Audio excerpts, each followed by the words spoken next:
The latest is that the two sides, being the NFL and Watson's camp, are talking about a settlement. And this is something that we started to anticipate here on this show, and as we are on Moneyline Live at 1 p.m. Eastern on SiriusXM channel 159. Why are we waiting again? At this point, the NFL has the ability to make a decision. What is it that we are waiting on here? Clearly, the desire for these two sides, really the NFL's, is for a settlement. Because the NFL does not want to have to all of a sudden be in federal court. It's not that they think that they'll lose, in my opinion. It's that it's not a good look. It's not what you want. You would rather be able to say, we've come together, we've made an agreement.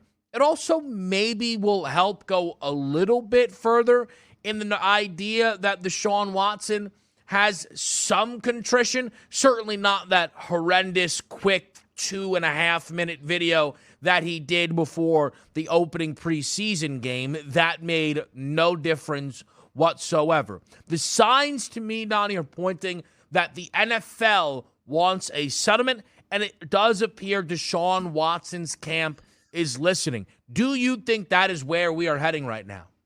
1,000%. Because if you're reading the lines here and you're saying to yourself, well, the NFL is the end-all be-all in this conversation. And what I mean by that, Kevin, is whatever they say is going to go unless you're going to sue in federal court, and it probably won't hold up. It just takes a lot of time and money and embarrassment for the NFL and the player involved. You'd rather come to a settlement. But here's the thing I don't understand.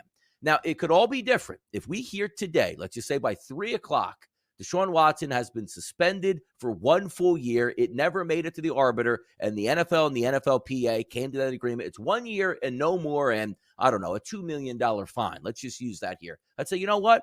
Roger Goodell was correct here. All along, he said it should be at least 1 year. He got the 1 year so they could save face in the media. You're still going to take shots over no matter what happens, but at least you could say, this is what we thought the NFL wanted.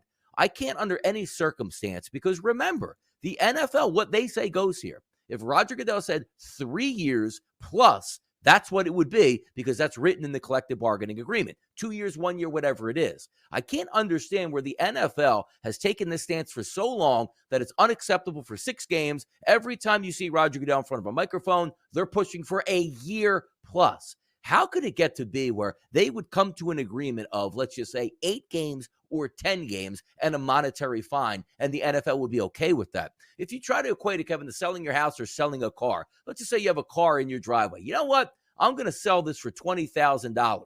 But the buyer goes, how about $10,000? But whatever the number you say, Kevin, is the correct number, and you settle on $12,000. That doesn't make sense. It doesn't make sense for the NFL. They hold all the cards here. And if you do, why are you going to push your chips in the middle of the table and then just fold? It doesn't make sense here. If the NFL doesn't get at least 1 full year, I don't understand what the actual process was even for.